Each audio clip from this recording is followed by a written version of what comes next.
గ్రంథాలు తెరుద్దాం. సమూయేలు మొదటి గ్రంథం 12వ అధ్యాయం 24వ వచనాన్ని చదువుకుందాం.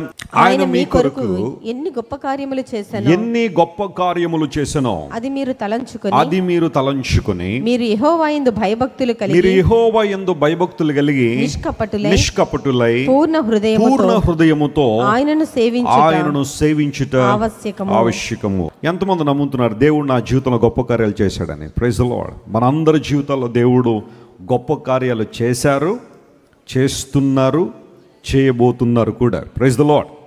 మీ కొరకు ఎన్ని గొప్ప కార్యాలు చేశాడో ఈరోజు నేను ఆ అంశాన్ని కొంచెం ధ్యానం చేయాలని ఆశపడుతున్నాను. మీ కొరకు దేవుడు చేసిన గొప్ప కార్యాలు చూడండి. బైబిల్ గ్రంథాన్ని జాగ్రత్తగా మనం పరిశీలన చేస్తే దేవుడు తన ప్రజల పట్ల, తన్ను విశ్వసించిన వారి ఎడల, తన్ను అంగీకరించిన వారి పట్ల ఎన్నో గొప్ప కార్యాలు చేశారు, చేస్తూనే ఉన్నారు. అనేక మంది జీవితాలను పరిశీలన చేస్తుంటే ఈ విషయం మనకు అర్థమైంది. అయితే సమూయేలు చెప్పిన మాట, మీ కొరకు ఎన్ని గొప్ప కార్యాలు చేశాడు. ఇక్కడున్న మనందరం కూడా సాక్ష్యం చెప్పగలం. సాక్ష్యం అనగా కనిన వినిన వాటిని తెలియచేయడమే. ఏదైతే విన్నామో, ఏదైతే మనం కన్నామో, ఏవైతే చూసామో, ఏవైతే అనుభవించామో ప్రభువు మంచితనాన్ని మనం సాక్షి రూపంలో తెలియచేస్తున్నాను. చాలాసార్లు మీకు చెబుతున్నాను, ఒక దేవుని సేవకుడు ఏమంటాడంటే, people may contradict your philosophy or your preaching but they will never contradict your testimony. నీ బోధను కొన్ని సందర్భాల్లో వ్యతిరేకించే వాళ్ళు ఉంటారేమో, కానీ నీ సాక్ష్యాన్ని మాత్రం ఎవరు ఏం చేయలేరు, వ్యతిరేకించలేరు. ప్రభువు నీ జీవితంలో చేసిన గొప్ప కార్యములను నువ్వు తలంచుకొని వాటిని అధ్యయనం చేసి వాటిని హృదయంలో పెట్టుకుని దేవుని స్తుతించడం కన్నా, ఆయనకు కృతజ్ఞతాస్తుతులు అర్పించడం కన్నా శ్రేష్టమైన అంశం జీవితంలో మరొకటి ఉందా? ఆలోచన చేద్దాం. మీ కొరకు దేవుడు చేసిన గొప్ప కార్యాలు. నేను ఆ మాటని ఈరోజు కొంచెం లోతుగా ధ్యానం చేయాలని ఆశపడుతున్నాను. మన కొరకు లేదా మీ కొరకు దేవుడు చేసిన కార్యాలు ఏంటో లేఖనాల నుంచి సందర్భానుసారంగా కొన్నింటిని నేను తెలియజేసిన ఆ సందేశాన్ని ముగింపులో తీసుకొస్తాను.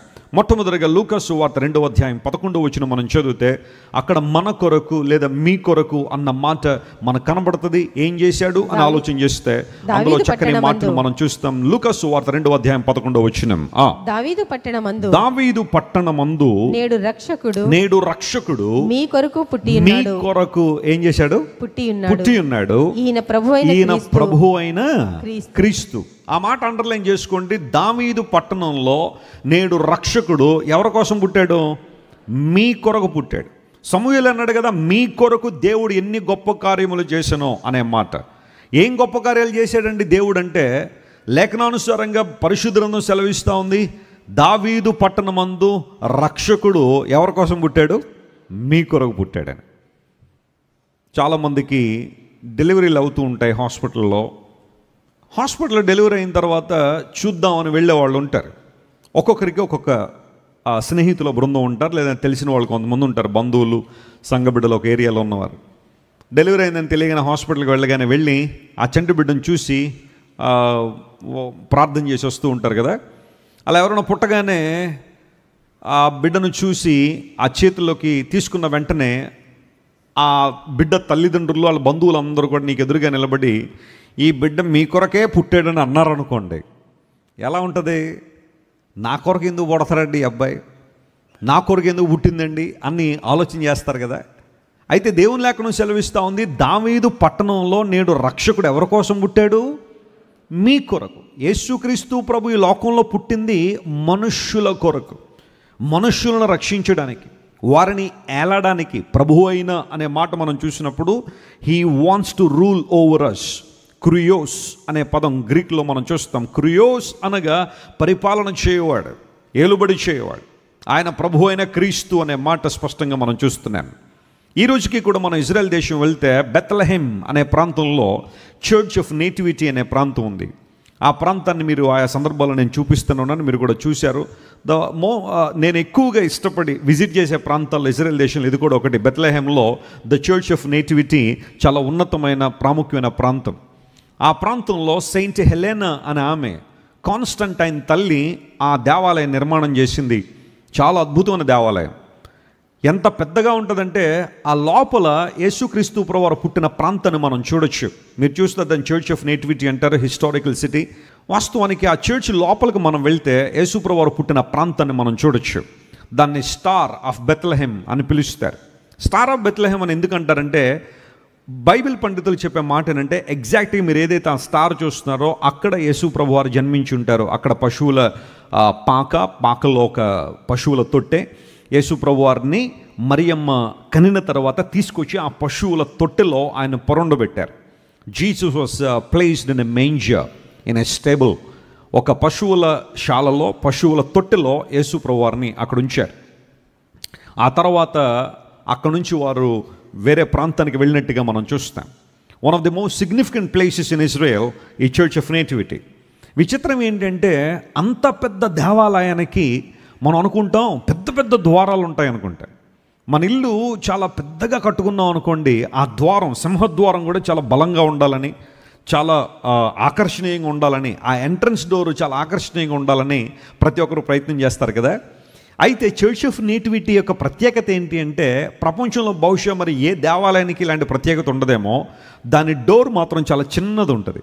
చాలా చిన్న మార్గం లోపలికి వెళ్ళడానికి. అంత పెద్ద దేవాలయానికి ఒక చిన్న మార్గాన్ని అక్కడ మనం చూస్తాం. మీరు చూస్తున్నారు కదా, అదే ఎంట్రన్స్ డోర్.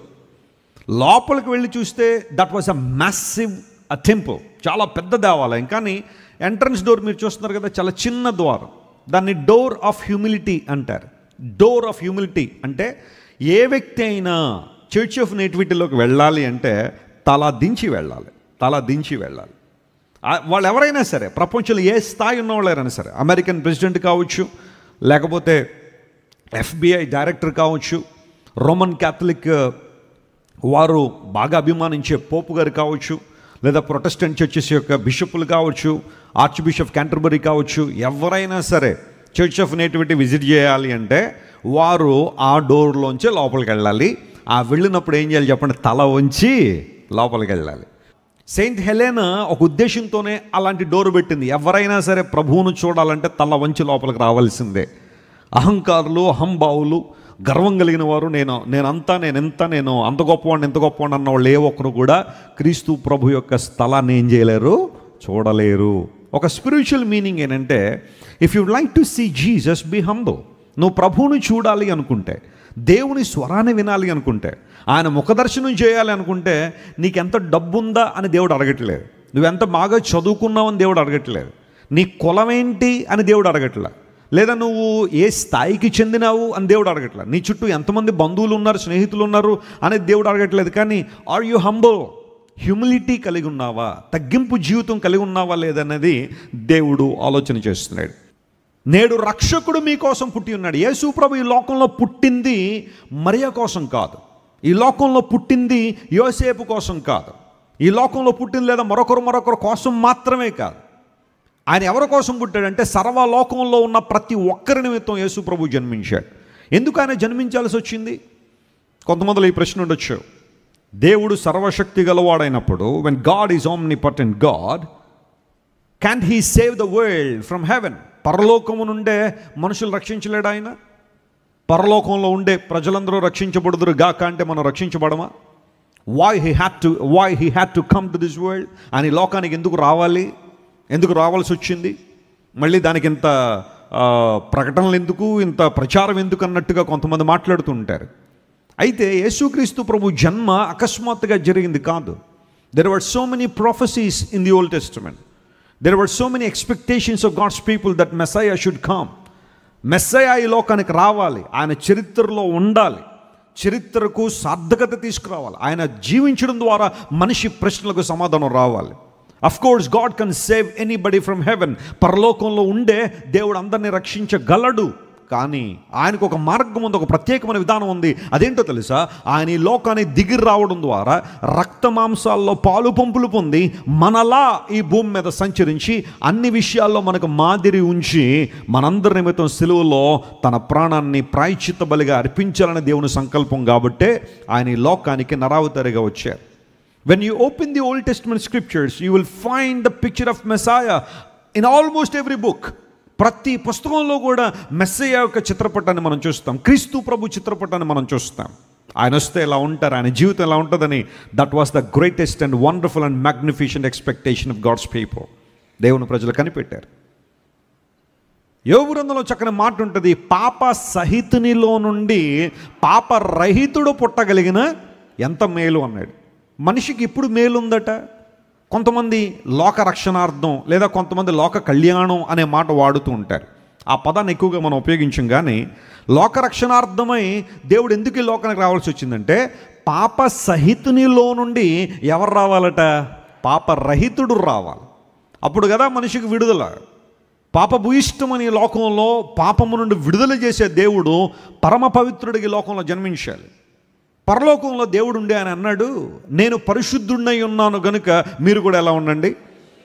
వెంటనే మనం అడిగే మాట ఏంటో తెలుసా? పరలోకంలో ఏ అపరిశుద్ధత ఉందని ప్రభువా నువ్వు పరిశుద్ధునని చెప్పుకుంటున్నావు నువ్వు? ఫర్ ఎగ్జాంపుల్, ఒక ప్రాంతం ఉందండి, అక్కడ ఒక సినిమా హాల్ కూడా లేదు.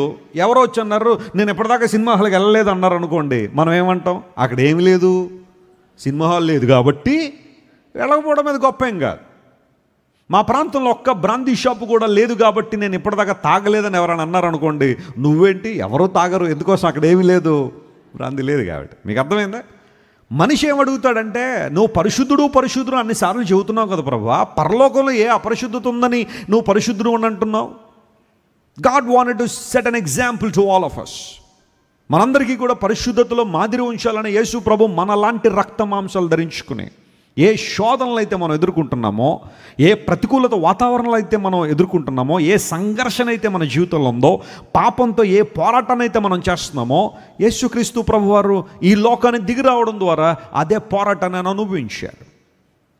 ప్రతి శోధన గుండా ఆయన వెళ్ళారని బైబిల్లో రాయబడింది. ఆయన శోధింపబడి అనే మాట లేఖనాల్లో మనం చూస్తాం. అయితే చిత్రమైన విషయం ఏంటో తెలుసా? ఆయన శోధింపబడి శోధనలో పడిపోలేదు. Praise the lord. శోధనను గెలిచే మార్గాన్ని మన ముందు ఆయన ఉంచాడు కాబట్టి, whoever walks in the ways of God they will overcome any kind of temptation. ఏ రకమైన శోధన జయించాలన్నా క్రీస్తు మార్గంలో మనం నడిచినప్పుడు సాధ్యమే అనే విషయాన్ని ప్రభు రుజువుపరిచాడు. God is love. దేవుడు ప్రేమ గలవాడు. And he proved his love in various ways. ఆ ప్రేమను దేవుడు అనేక విషయాల్లో రుజువుపరిచారు. ఇన్ఫ్యాక్ట్ ఈ సువిశాల విశ్వాన్ని దేవుడు క్రియేట్ చేయడంలో ఆయన ప్రేమ కనబడుతుంది. మానవుణ్ణి తన రూపంలో తన పోలికలో చేసుకోవడంలో దేవుడు మనుషుల పట్ల తన ప్రేమను వ్యక్తం చేశాడు. అనేక సార్లు ఇశ్రాయేలు ప్రజలు కావచ్చు, తన పేరు పెట్టుకున్న ప్రజలందరూ దారి తప్పిపోయినప్పటికీ వారిని సంపూర్ణంగా నిర్మూలన చేయలేదు దేవుడు అని బైబిల్లో ఉంది. అక్కడ కూడా దేవుడు తన ప్రేమను కనపరిచాడు. అయితే దేవుని ప్రేమ మరింత స్పష్టంగా మనకు ఎలా తెలిసింది అంటే, ఆయన ఈ లోకాన్ని దిగి వచ్చి తన ప్రాణాన్ని మన కోసం అర్పించడం ద్వారా. Christ came to this world to demonstrate his love for all of us. మనుష్యుల పట్ల దేవుడు తనకున్న ప్రేమను వ్యక్తం చేశారు. దావీదు పట్టణమందు నేడు రక్షకుడు మీ కొరకు, మన కొరకు ఆయన జన్మించాడు. ఆయన జన్మ మనిషిలోని అనేక ప్రశ్నలకు సమాధానం ఇచ్చింది. మానవ జీవితంలో ఎన్నో ప్రశ్నలు ఉన్నాయి, వాటన్నిటికీ యేసు ప్రభు యొక్క జన్మ సమాధానం ఇచ్చిందని లేఖనాలు చాలా స్పష్టంగా తెలియజేస్తున్నాయి. మీ కొరకు యేసు ప్రభు జన్మించారు. ఆయన రక్షకుడిగా ఈ లోకానికి వచ్చారు. చాలామంది తెలియక యేసు ప్రభు అంటే ఒక మత ప్రబోధకుడని చాలామంది అనుకుంటారు. ఒక మతాన్ని స్థాపించడానికి వచ్చారని. దేవుని ఉద్దేశం ఎప్పుడు కూడా మత స్థాపన కాదు. బైబిల్ ఎప్పుడు కూడా యేసు ప్రభు నేను మతాన్ని అని చెప్పినట్టు ఎక్కడికి మనం చూడం. నేను మార్గాన్ని అన్నాడు కానీ ఆయన ఎక్కడ కూడా ఏమనలేదు. మతం అనే మాట ఆయన వాడలేదు. మన పెద్దలు అంటూ ఉంటారు, మత్యుద్భవ మతః అన్నారు. మతి నుండి పుట్టింది మతమే కానీ దేవుని నుండి వచ్చింది మాత్రం ఏమంటుంది? అది మార్గమై ఉంటుంది. అందుబట్టే ప్రపంచంలో మతాలు చాలా ఉంటాయి కానీ మార్గం మాత్రం ఒకటే ఉంటుంది. గట్టిగా చప్పట్లు కొట్టి ప్రభునామమును మహిమపరచండి. మనుషుల మదిలో నుండి పుట్టిన మతాలు ప్రపంచంలో చాలా చాలా చాలా ఉంటాయి. ఇప్పటికే చాలా పుట్టుకొచ్చాయి, ఇక ముందు కూడా రావచ్చేమో. కానీ మార్గం మాత్రం ఒకటే ఉంటుంది. There is only one way to heaven. పరలోక రాజ్యాన్ని చేర్చే మార్గం ఒకటే, అదే ప్రభు అని యేసుక్రీస్తు వారని ఆయన నిర్ద్వందంగా ఆ మాట సెలవిచ్చారు. I'm the way, the truth and the life అనే మాట యేసు ప్రభు చెప్పడం ద్వారా మనిషి జీవితంలో అనేక ప్రశ్నలకు యేసు ప్రభు సమాధానం ఇచ్చారు. అందును బట్టి ఆయన మీ కొరకు ఎన్ని గొప్ప కార్యాలు చేశాడో అని సమూయేలు కొన్ని వేల సంవత్సరాల క్రితం చెప్పిన మాటను యేసుక్రీస్తు ప్రభు వారి లోకంలో జన్మించింది మన కొరకు, మీ కొరకు అనే మాట అక్కడ మనం చూస్తున్నాం. గొర్రెల కాపర్లు రాత్రి వేళ తాము ఉన్నారు, చీకట్లో ఉన్నారు, భయంలో ఉన్నారు, రకరకాల భయాలు వారిని అనుముకున్నప్పుడు యేసుక్రీస్తు ప్రభు ఈ లోకంలో పుట్టడం ద్వారా వారిని ఏలుబడి చేసే రాజు వచ్చాడని తెలుసుకోవడం ద్వారా వారందరూ ఆ తర్వాత సంతోషంతో ఆనందంతో వెళ్ళారని లేఖనాలు స్పష్టీకరిస్తున్నాయి. యేసు ప్రభు ఈ లోకంలో పుట్టింది మన కొరకు అనే విషయాన్ని మనందరం గుర్తించాలి. రెండో మాట దగ్గరికి వస్తాను చూడండి, ఎందుకంటే ఇది క్రిస్మస్లో యూజువల్గా ఈ లూకా 2:11 చాలా మనం ధ్యానం చేస్తుంటాం, అది ఎక్కువ వివరించాలన్న ఉద్దేశం కాదు. కానీ I would like to dive into the second important thing. Deuteronomy chapter 1 and verse 31. ద్వితీయోపదేశకాండము 1వ అధ్యాయము 31వ వచనాన్ని మనం చదువుకుందాం. దానిలో ఈ మాట ఇలా రాయబడి ఉంది. ఐగుప్తులోను అరణ్యములోను మీ కొరకు చేసినట్టు ఐగుప్తులోను అరణ్యములోను మీ కొరకు చేసినట్టు మీ పక్షంగా దేవుడు ఏం చేస్తాడు? యుద్ధం చేస్తాడు. నమ్మిన వారు స్తోత్రం చెప్పండి. హల్లెలూయా. మీ పక్షంగా దేవుడు ఏం చేస్తాడు? యుద్ధం చేసి మీరు ఈ చోటుకి చేరు వరకు మీరు వచ్చిన మార్గమంతట్లో మనుష్యుడు తన కుమారుని ఎత్తుకున్నట్లు మీ దేవుడని యెహోవా మిమ్మల్ని ఏం చేసుకుంటాడు? ఆయన ఎత్తుకుంటాడు. స్తోత్రం చెప్దాం. హల్లెలూయా. తల్లిదండ్రులు చెప్పండి, మీ పిల్లల్ని ఎంతవరకు ఎత్తుకున్నారు? మీరు ఏ వయసు వరకు ఎత్తుకుంటారు? 3 సంవత్సరాలు ఎత్తుకుంటారేమో కదా. మహా ప్రేమ ఉంటే ఎన్ని సంవత్సరాలు ఎత్తుకుంటారు? 4 సంవత్సరాలు, 5 సంవత్సరాలు. కానీ దేవుడు అంటున్నాడు, ఒక తండ్రి తన కుమారుని ఎత్తుకొనున్నట్లుగా దేవుడు మిమ్మల్ని ఎత్తుకొని నడిపిస్తాడు. మోషే అక్కడున్న యంగర్ జనరేషన్తో మాట్లాడుతున్నాడు. ఐగుప్తు నుండి బయటకు వచ్చిన చాలామంది పెద్దవాళ్ళు అరణ్యంలోనే చనిపోయారు. ఈ నవతరం ఉంది, వీళ్ళకి బహుశా ఐగుప్తులో జరిగిన విషయాలు చాలా తెలియకపోవచ్చు. 400 సంవత్సరాల కాలంలో వారు పడిన బాధలు, శ్రమలు, ఇబ్బందులు వారికి అర్థం కాకపోవచ్చు. దేవుడు ఏ విధంగా వారిని ఐగుప్తు నుండి బయట తీసుకొచ్చి ఒక్క రాత్రిలో ఏ విధంగా బలీయమైన తన హస్తంతో వారిని బయట తీసుకొచ్చాడు వీళ్ళు చాలామందికి భవిష్యత్తు తెలియకపోవచ్చు. కాబట్టి దాదాపుగా 40 సంవత్సరాల అరణ్య యాత్ర ముగిసే సమయానికి మోషే వాళ్ళందరినీ కూడా సమీకరించి అద్భుత విషయాలను బోధించాడు. గతాన్ని భవిష్యత్తును మిళితం చేస్తూ గతంలో జరిగిన విషయాలన్నీ చెబుతూ భవిష్యత్తులో మీరు ఇలా జాగ్రత్తగా ఉంటే దేవుడు మిమ్మల్ని ఆశీర్వదిస్తాడని ఒక అద్భుతమైన ఫేర్వెల్ మెసేజ్ మోషే ఇచ్చాడు. ఆ ఇచ్చేమంటాడంటే, ఐగుప్తులోనూ ఆ తర్వాత ఈ అరణ్య యాత్రలోనూ దేవుడు మీకు చేసినట్టుగా మీ పక్షమున మీ కొరకు ఆయన ఏం చేస్తాడు? యుద్ధం చేస్తాడు. ఎంతమంది నమ్ముతున్నారు ఈ మాట? దేవుని స్తోత్రం చెప్పండి. Battle belongs to God. యుద్ధం యెహోవాదే. అనేక మాటలు మనం చూస్తూనే ఉన్నాం. అమాలేకీయులు ఒక్క పాటున ఇశ్రాయేలు మీద పడిపోయారు. ప్రయాణం సాగుతుంది. 6 లక్షల మంది కాలుబలం, స్త్రీలు పిల్లలు లెక్కిస్తే 20 లక్షల మంది జనాంగం బయలుదేరుతుంటే అమాలేకైట్స్ ఒక్కసారిగా ఇశ్రాయేలు మీదకి వచ్చేసారు. యుద్ధం చేయడం అంటే ఏంటో తెలియదు. ఆ సందర్భంలో యెహోషువ యుద్ధం చేయడానికి సిద్ధపడినప్పుడు మోషే ఒక పర్వత శిఖరం మీదకి ఎక్కి 2 చేతులు పైకి చాపాడు. చేతులు పైకి ఎత్తినంతసేపు మోషేకి ఏమొచ్చింది? ఇశ్రాయేలు పిల్లలకి ఏమొచ్చింది? విజయాన్ని ఇచ్చింది. దేవుడు విజయాన్ని ఇచ్చాడు. ఆ మొదటి విజయాన్ని కైవసం చేసుకున్న దేవుని ప్రజలు యెహోవా నిస్సి ఒక బ్యానర్ నిలవబెట్టి అక్కడి నుంచి వారు ప్రయాణాన్ని సాగించారు. మా ద్వేషము దేవుడే, మా విజయం దేవుడే. అక్కడి నుంచి సాగిన ఇశ్రాయేలు యాత్ర అనేక మంది శత్రువులు వారిని చుట్టుముట్టినప్పుడు దేవుడు అఖండమైన విజయాన్ని దేవుడు వారికి ఇచ్చారు. కొన్నిసార్లు జీవితంలో బ్యాటిల్స్ ఉంటాయి, జీవితంలో పోరాటం ఉంది. నిర్నిమిత్తంగా నీకు శత్రువులు అయ్యే వాళ్ళు ఉంటారు, నిన్ను హేళన చేయాలని చూసేవాళ్ళు ఉంటారు. నువ్వు మంచి చేసినా నిన్ను హీనపరచాలని, సమాజంలోని చెడ్డ వ్యక్తిగా చిత్రీకరించాలని ప్రయత్నం చేసేవాళ్ళు చాలామంది ఉంటారు. ఏదో రకంగా నిన్ను బలహీనపరచాలని, నీ విశ్వాస జీవితం నుంచి వెనకకు లాగాలని, భయకంపిత వాతావరణాన్ని నెట్టివేయడం ద్వారా నిన్ను నిర్వీర్యం చేసేయాలని చాలామంది ప్రయత్నం చేస్తూ ఉంటారు. ఎన్నో ఆటంకాలు సృష్టించేవాళ్ళు, అడ్డంకులు సృష్టించేవాళ్ళు చాలామంది ఉంటారేమో. కానీ at that particular time, my dear brother and my dear sister, listen to me. The Bible says battle belongs to God when you lean towards God. దేవుని వైపు గనక నువ్వు అనుకోగలిగితే, ఆయన వైపు గనక నువ్వు తిరగలిగితే నీ పక్షంగా యుద్ధం చేసేది ఎవరో? ఏ దేవుడే. All you have to do, place your faith on God. నీ విశ్వాసాన్ని ఎవరి మీద ఉంచాలా? దేవుని మీద ఉంచాలి. ఆ యుద్ధ సమయంలో లేదా భయంకర ప్రతికూలతలో నువ్వు దేవుని మాటకు లోబడగలిగితే, విశ్వాసం ఉంచగలిగితే ప్రభు కార్యాలు స్పష్టంగా నువ్వు చూస్తావు. ఐగుప్తులోనూ అరణ్యములోనూ దేవుడు మీకు చేసినట్టుగా మీ పక్షంగా దేవుడు యుద్ధం చేస్తాడు. ఒక తండ్రి తన బిడ్డను ఎత్తుకుని నడిపించినట్టుగా దేవుడు మిమ్మల్ని నడిపిస్తాడు. ఇశ్రాయేలు జీవితంలో దేవుడే వారి పక్షంగా చేసిన ఒక యుద్ధాన్ని మీ ముందుకు తీసుకొస్తాను. జాగ్రత్త వినండి. If you go home and read Jashuva chapter 6, దేవుని ద్వారా దేవుని ప్రజలకు ఇవ్వబడిన ఒక అఖండమైన విజయం, మరుపు రాని విజయం. ఆ ఒక్క విజయంతో ఇశ్రాయేలు ప్రజలందరికీ ఎంత ధైర్యం వచ్చిందో అంత ధైర్యం వచ్చింది. యెరికో ప్రాకారాలు ఇశ్రాయేలు ప్రజలకు ఎదురుగా నిలబడ్డాయి. ఆ ప్రాకారాలు ఏమన్నా చిన్నవా అంటే కాదు. ఆ ప్రాకారాల మీద పూర్వ దినాల్లో ఒక రథం లేదా 2 రథాలు వెళ్ళిపోయేంత వెడల్పు ఉండేవట. చాలామంది ఆ ప్రాకారాల మీద ఇళ్ళు కట్టుకుని కూడా ఉండేవారట. అంత పెద్ద ప్రాకారాలు. వాటి టవర్స్ ఉండేవి 30 అడుగుల పొడవు.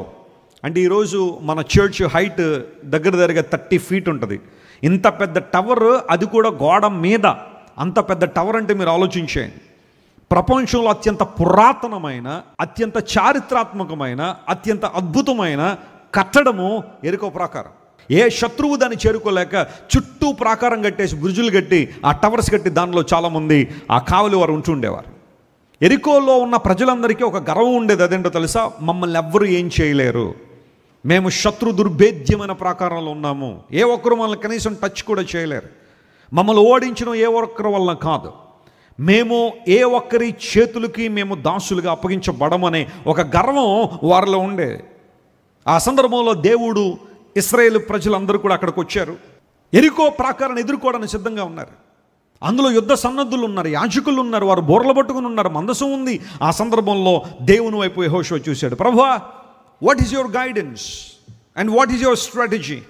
నీ ప్రణాళిక ఏంటి ప్రభువా? యెరికో ప్రాకారాన్ని ఇప్పుడు మేము జయించాలా? ఇది దాటి వెళ్తేనే కానీ కనాన్ దేశంలోకి మేము వెళ్ళలేం. 40 సంవత్సరాల అరణ్యంలో తిరిగి అలిసిపోయి ఇప్పుడు ఇక్కడికి వస్తే, look at the stronghold. ఇంత పెద్ద ప్రాకారాన్ని మేము ఎలా జయించగలం? How can it be possible? దేవుడు అన్నాడు, యెహోషువ నువ్వేం కంగారు పడొద్దు. 6 రోజులు, రోజుకు ఒకసారి ఆ ప్రాకారాల చుట్టూ తిరగండి. 7వ రోజు 7 సార్లు తిరగండి.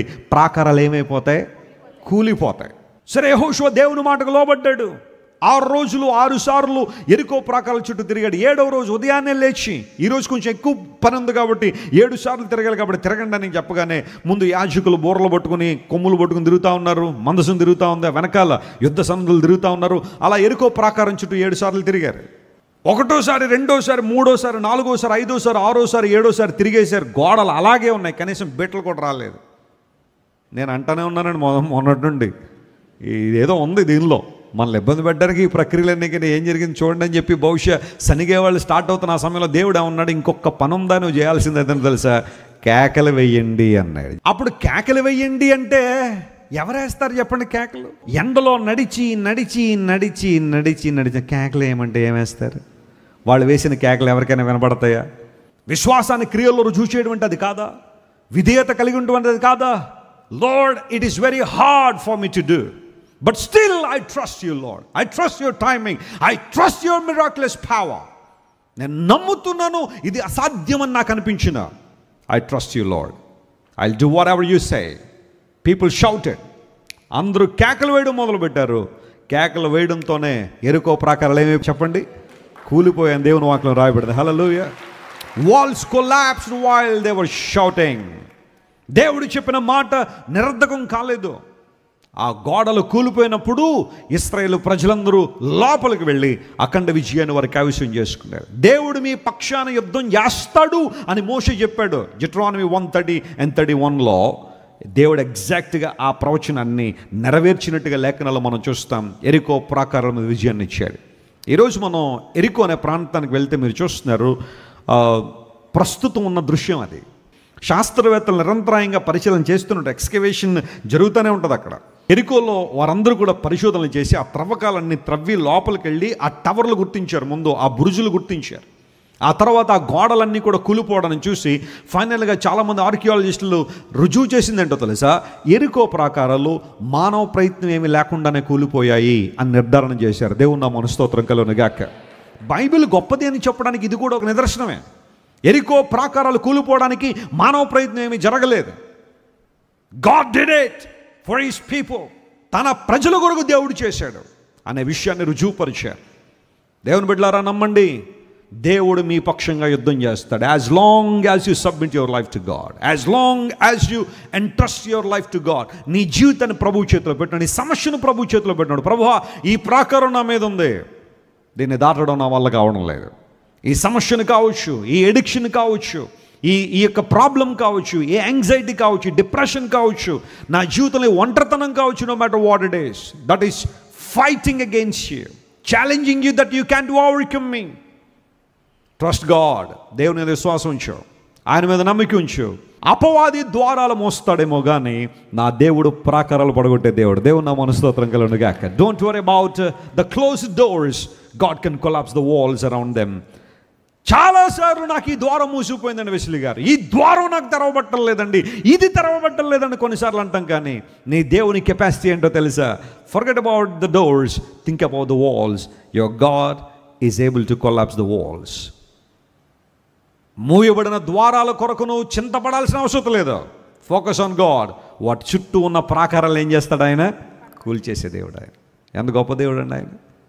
నాకు అనిపిస్తూ ఉంటుంది, ఇశ్రాయేలు ప్రజలు లోపలికి వెళ్ళిన తర్వాత మరి వాళ్ళందరినీ దొరికినట్టుగా హతం చేశారని బైబిల్లో ఉంది. మరి ప్రతిఘటన ఎందుకు రాలేదు? వాళ్ళందరూ ఏమన్నా యుద్ధ నేర్పరితనం లేని వాళ్ళ? అంతమంది జనం ఉన్న ఎరుకో ప్రాకారంలో యుద్ధం చేసేవాళ్ళు ఒకళ్ళు కూడా లేరా?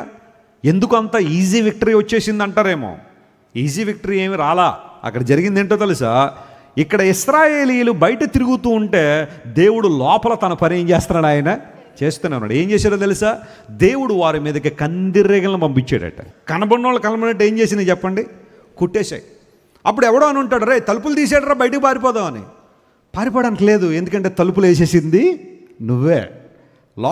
లోపల నుండి బయటకు రాకుండా లోపల తలుపులు వేసేసారట. లోపల వాళ్ళు ఇరుక్కుపోయారు.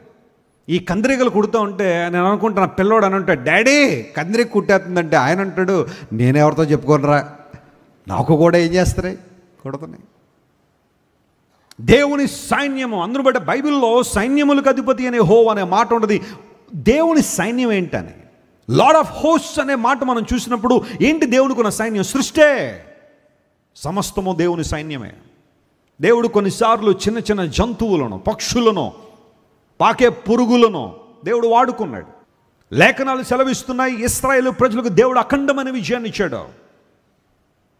God has given them victory when they praise God and look unto him by faith. నీ పక్షంగా యుద్ధం చేసేవాడు ఆయన. ఈరోజు బహుశా నీ ఆఫీసులో యుద్ధం జరుగుతుందా? నిన్ను తక్కువ చేయాలని, నేను డిస్మిస్ చేసేయాలని నీ మీద పిటిషన్లు పెట్టి అవి చేసి ఇవి చేసి కోర్టుల చుట్టూ తిప్పి, స్టేషన్ల చుట్టూ తిప్పి, వాళ్ళ చుట్టూ వీళ్ళ చుట్టూ తిప్పి ఎంతో బాధించే వాళ్ళని చుట్టూ బయలుదేరారా? వేయి మోకాళ్ళే దేవుని సన్నిధిలో. God will fight your battle my friend. దేవుడు నీ పక్షంగా ఏం చేస్తాడు? ఆయన పోరాడతాడు. ఆయన నీ భర్తతో, నీ భార్యతో, నీ పిల్లలతో యుద్ధం జరుగుతుందా? చేయి ప్రార్థించే మోకాళ్ళు వేసే. God fights for you. దేవుడు నీ కొరకు పోరాడతాడు. ఆయన అనేక సందర్భాల్లో జీవితంలో ఎదుర్కొన్న పోరాటాలు, స్ట్రాంగ్ హోల్డ్స్ కొన్ని ఉంటాయి. ఇది జయించలేవని అపవాది అంటాడు. ఈ అడిక్షన్ నీ వల్ల కాదు, ఈ పోర్నోగ్రఫీ నువ్వు జయించలేవు, ఈ త్రాగు నువ్వు జయించలేవు, ఈ గంజాయి నువ్వు జయించలేవు. Entrust your life to God and God gives you victory. దేవుడు నీకు జయం ఇచ్చే దేవుడు ఆయన. మీ కొరకు ఎన్ని గొప్ప కార్యాలు చేశాడో ఆయన. మీ కొరకు పుట్టాడు, మీ కొరకు పోరాడుతున్నాడు ఆయన, మీ కొరకు యుద్ధం చేసే దేవుడు ఆయన. What a wonderful God we have been serving. ఎంత గొప్ప దేవుడు మనం ఆరాధన చేస్తున్నాం. మూడో మాట చెప్తాను చూడండి, లూకా సువార్త 22వ అధ్యాయం దగ్గరికి రండి. The Gospel of Luke chapter 22 and verse 20. లూకా సువార్త 22వ అధ్యాయం 20వ వచనం. ఆ ప్రకారమే భోజనమైన తరువాత ఆయన గిన్నెయు పట్టుకొని, ఈ గిన్నె ఆ మాట అండర్లైన్ చేసుకోండి, ఎవరి కొరకు? మీ కొరకు చిందింపబడుచున్న, మీ కొరకు చిందించబడుచున్న నా రక్తము వలనైన క్రొత్త నిబంధన. స్తోత్రం చెప్దాం ఒకసారి. ఈ గిన్నె మీ కొరకు చిందించబడుతున్న నా రక్తం వలనైన క్రొత్త నిబంధన. దేవుడు తన రక్తంతో ఏం చేశాడట? మనల్ని నిబంధన చేసుకున్నాడని బైబిల్లో ఉంది. And the Bible calls it as a new covenant. ఇది నూతన నిబంధన అన్నాడు, క్రొత్త నిబంధన. యేసు ప్రభు తన రక్తంతో నిబంధన చేశాడు. ఎంత అద్భుతమైన విషయం ఇది. ఒకసారి ఈ దృశ్యాన్ని మీరు చూడండి. మనం ఈరోజు ఇజ్రాయెల్ దేశం కనుక వెళ్తే ఈ గది మనకు కనబడదు. దీన్ని అప్పర్ రూమ్ అంటారు, దీన్ని మేడగది. ఈ మేడగదిలోనే లాస్ట్ పాస్ ఓవర్ జరిగింది. యేసు ప్రభు పస్కా పండుగ సమయంలో ఆయన భోజనం చేసిన స్థలం ఇదే. అండ్ లేటర్ ఇక్కడే పరిశుద్ధాత్మ దేవుడు సంఘాన్ని దర్శించాడు. యాక్ట్స్ చాప్టర్ 2 కూడా ఇక్కడే జరిగింది. లూక్ చాప్టర్ 22లో ఒక మేడగదిని సిద్ధపరచండి అన్నప్పుడు ఈ గదిని సిద్ధపరిచారు. యేసు ప్రభు తన శిష్యులతో పాటు ఇక్కడే ఆయన భోజనాన్ని స్వీకరించారు. ఒక రొట్టెని తీసుకున్నారు, కృతజ్ఞతాస్తులు చెల్లించి, ఇది మీ కొరకు విరవబడుతున్న నా శరీరం అన్నాడు. ఆ తర్వాత ఒక గిన్నెని తీసుకున్నాడు, దానిలో ద్రాక్షరసం ఉంది. ఇది మీ కొరకు చిందించబడుతున్న నా రక్తము అని ప్రభు చెప్పి ఆ క్రొత్త నిబంధనకు పునాది వేశాడు యేసు ప్రభు వారు. ఇక్కడ యేసు ప్రభు తన శిష్యులందరినీ కూర్చోబెట్టుకున్నారు. ఆ సందర్భంలో యేసు ప్రభు వారు అన్నారు, ఈ గిన్నెలో ఉన్న ద్రాక్షరసం ఇది నా రక్తానికి సాదృశ్యం, నేను మీ కొరకు చిందించుతున్న రక్తానికి సాదృశ్యం. చాలామంది తెలియక యేసు ప్రభు ఎవరో చంపేస్తే చనిపోయారని అంటారు చాలామంది. అఫ్కోర్స్ యేసు ప్రభు మరణంలో రోమన్ల పాత్ర ఉంది, యూదుల పాత్ర ఉంది, కాదంటలేదు. కానీ యేసు ప్రభు తనకు తానుగా తన ప్రాణం అర్పిస్తానని ఇలాంటి అనేక సందర్భాల్లో ఆయన రుజువు చేశారు. ఆయన మరణాన్ని గురించి యేసు ప్రభు ఎక్కువ మాట్లాడారు. ప్రతి సాదృశ్యంలోనూ ప్రతి సంఘటనలో కూడా తన మరణాన్ని గురించి యేసు ప్రభు మాట్లాడుతున్నారు. ఆయన వచ్చిందే దానికోసం, ఆయన లోకానికి వచ్చిందే మనుషుల కోసం ప్రాణం పెట్టడానికి, ప్రాయశ్చిత బలిగా తన ప్రాణం అర్పించడానికి. పస్కా గొర్రెపిల్ల ఇశ్రాయేలుకు విజయాన్ని ఇస్తే యేసు క్రీస్తు ప్రభు దేవుని గొర్రెపిల్ల లోకానికి వచ్చి ఆయన ఎవరైతే శ్వాసం ఉంచారో వారందరినీ పాప బానిసత్వం నుండి, పాప బంధకాల నుంచి విడుదల చేసి నిత్యరాజ్యాన్ని చేర్చాలని యేసు ప్రభు ఆలోచన. He came to this world to shed his blood for you. నీ కొరకు నా కొరకు తన రక్తాన్ని దానంగా ఇవ్వాలని లోకానికి వచ్చిన యేసయ్య ప్రాణ క్రయధనాన్ని ఆయన మన కోసం చెల్లించాడు. He paid the ransom for us. He paid the price for all of us. మనందరం చెల్లించాల్సిన క్రయధనాన్ని మనందరి నిమిత్తం యేసు ప్రభు ఆయన చెల్లించాడు. ఎంత గొప్ప దేవుడు ఆయన, ఎంత ఆశ్చర్యకరుడు. తన రక్తాన్ని కార్చిన దేవుడు ఆయన. ప్రపంచంలో ఈ వ్యక్తిని తెలియని వారు ఎవరు ఉండరు. ఈయన పేరు జేమ్స్ హ్యారిసన్ అంటారు. ఆయన జేమ్స్ హ్యారిసన్ అని మీరు చూస్తున్న ఈయన ఆస్ట్రేలియా దేశంలో ఉంటాడు. ఈయనకి రివార్డులు, అవార్డులు, రికార్డులు మామూలుగా లేవు. గిన్నిస్ వరల్డ్ రికార్డులో కూడా ఈయన్ని ఎక్కించారు. తన లైఫ్ టైంలో 1106 సార్లు రక్తదానం చేశాడు. ఆయన అలా బ్లడ్ డొనేషన్ చేయడం ద్వారా ఒక ఆస్ట్రేలియాలో 20 లక్షల మంది చిన్న పిల్లలు బ్రతికారట. ఎందుకోసం అంటే ఇతని బ్లడ్లో ప్లాస్మా అని ఉంటుంది మనందరికీ బ్లడ్లో. ఆ ప్లాస్మా ఇతని ఒక ప్రత్యేకమైన ప్లాస్మా అన్నమాట. యాంటీబాడీ ఒకటి ఉంది, ఆర్హెచ్డి అంటారు దాన్ని. ఆర్హెచ్డి యాంటీబాడీ ఇతని దేహంలో ఉంటే దాన్ని చిన్నపిల్లలు కొంతమంది అది లేకుండా పుట్టేవాళ్ళు కొంతమంది ఉంటారట. అందును బట్టి వాళ్ళకి చాలా రోగాలు వచ్చేస్తుంటాయి. ఇతని బ్లడ్లో ఆ స్పెషాలిటీ ఉందని గుర్తించిన డాక్టర్లు, సార్ మీరు బ్లడ్ డొనేషన్ చేస్తే మీరు ఇచ్చే ప్లాస్మా ద్వారా పిల్లలు బతుకుతున్నారని అనగానే ఆయన కన్సిస్టెంట్గా బ్లడ్ డొనేషన్ చేయడం ప్రారంభించారు. తన 14వ ఏటలో ఒక చిన్న రోగం బారిన పడిన ఆయన అక్కడి నుంచి తను చచ్చిపోయేంత వరకు కూడా 1100 సార్లకు పైగా బ్లడ్ డొనేషన్ చేశాడు. అప్పటికి దాదాపు ఆయనకి 80 సంవత్సరాలు ఎంతో వచ్చేసినాయి. అప్పుడు డాక్టర్లు అన్నారు, ఇంక మీరు చేయకూడదండి, బ్లడ్ డొనేషన్ చేస్తే చచ్చిపోతారని అంటే అప్పుడు ఆపేశాడు ఆయన. అయితే జేమ్స్ హ్యారిసన్ బ్లడ్ 20 లక్షల మంది చిన్నపిల్లలను భౌతికంగా బతికించింది. కానీ యేసు ప్రభు శిలువలో కార్చిన రక్తం ప్రపంచంలో కోట్లాది మందిని ఆధ్యాత్మికంగా బ్రతికించింది. యేసు ప్రభు శిలువలో కార్చిన అమూల్య రక్తము ద్వారా మనిషి బంధకాల నుంచి విడుదల పొందడం మాత్రమే కాదు, చీకటి శక్తుల మీద విజయాన్ని సాధించాడు. గట్టిగా చప్పట్లు కొట్టి ప్రభువును మహిమపరచండి. Hallelujah. The blood of Christ gives you power over the powers of darkness. చీకటి శక్తుల మీద, దురాత్మ శక్తుల మీద, ప్రాబల్యం మీద జయం ఇచ్చే రక్తం యేసయ్య రక్తం. Hallelujah. There is power in the blood of Jesus. ఆయన రక్తాన్ని ఆశ్రయించిన ఏ ఒక్కరు కూడా అపరాధులుగా ఎంచబడరు. ఆయన రక్తంతో కడుక్కున్న ఏ ఒక్కరు కూడా పాపులుగా మిగిలిపోలేదు. Of course we all sinners, that's what the Bible says. అందరూ పాపం చేసి దేవుడు అనుగ్రహించి మహిమను పొందలేకపోతుంది. నాలో ఏ పాపము లేదని ఎవరైనా అంటేనట వారు ఎవరిని అబద్ధికుడిగా చేస్తారట, దేవుడిని అబద్ధికునిగా చేసేస్తాం. మనలో సత్యం లేదు. We have to admit that fact. అందరం పాపులమే. కానీ యేసు క్రీస్తు ప్రభు శిలువ రక్తము ద్వారా ఆయన మనల్ని ఏం చేశాడు? ఆయన పవిత్రపరిచాడు. యేసు రక్తం మనల్ని ఏం చేస్తుంది అన్నాడు? పవిత్రులుగా చేస్తుంది అన్నాడు. అదే అధ్యాయంలో 9వ వచనం మనం చదివితే 1 John chapter 1:9 చదివితే మన పాపములు మనం ఒప్పుకునే ఆయన నమ్మదగిన వాడు నీతిమంతుడు కనుక సమస్త పాపములను క్షమించి దుర్నీతులను మనం ఎలా చేస్తాడట? ఆయన పవిత్రులుగా చేస్తాడనే మాట అక్కడ రాయబడింది. మన పాపాలు క్షమించడం మాత్రమే కాదు, దుర్నీతి నుండి దేవుడు మనల్ని ఏం చేస్తున్నాడు? పవిత్రులుగా చేస్తున్నాడు. That's what happens when you come to the blood of Christ. There is no other greater message than the blood of Jesus. ఈ లోకంలో యేసయ్య రక్తాన్ని గురించిన వర్తమానం కన్నా శ్రేష్టమైన వర్తమానం మరొకటి లేదు. కొంతమంది అనొచ్చేమో క్రైస్తవులు ఎక్కువగా రక్తం గురించి మాట్లాడతారని. yes, of course we have to speak about the blood of Jesus. That's where your sins are forgiven. ఎక్కడైతే నీకు రక్షణ ఉందో దాన్నే మాట్లాడినవాడు అపవాది. ఎక్కడైతే నీకు విడుదల ఉందో దాని గురించే హేళన చేస్తాడు అపవాది.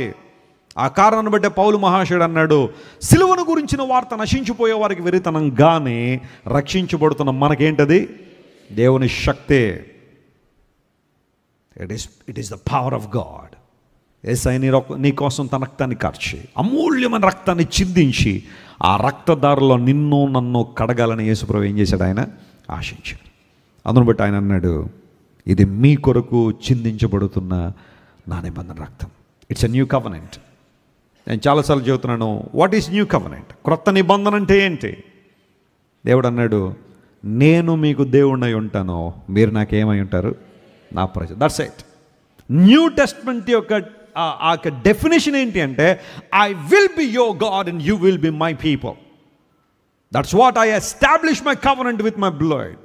నా రక్తంతో నిబంధన చేశాను. కొంతమంది అపర ప్రేమికులు ఉంటారు, కొంతమంది రక్తాలతో పేర్లు రాసేసుకుంటూ ఉంటారు. But remember, God did it for you on the cross of Calvary 2000 years ago. 2000 సంవత్సరాల క్రితం యేసు ప్రభు తన రక్తాన్ని నీ కోసం కార్చాడు. ఆ రక్తధారల్లో నీ కొరకు ఆయన క్షమాపణ ఉంచాడు. There is forgiveness in the blood of Jesus. There is victory in the blood of Jesus. There is fulfilment in the blood of Jesus. Yesu ప్రభు రక్తంలో నీకు సార్థకత ఉంది, నీకు విజయం ఉంది, నీకు స్వస్థత ఉంది, నీకు రక్షణ ఉంది. All that you have is available in the blood of Jesus. ఆ రక్త ప్రోక్షణ క్రిందకు వస్తావా? మీ కొరకు చిందిస్తున్న రక్తం. సమూయేలు అన్నాడు, మీ కొరకు ఎన్ని గొప్ప కార్యాలు చేశాడు. ఏం చేసావు ప్రభువా? ఆయన పుట్టింది మన కోసం, ఆయన యుద్ధం చేసేది మన కోసం, ఆయన చనిపోయింది మన కోసం.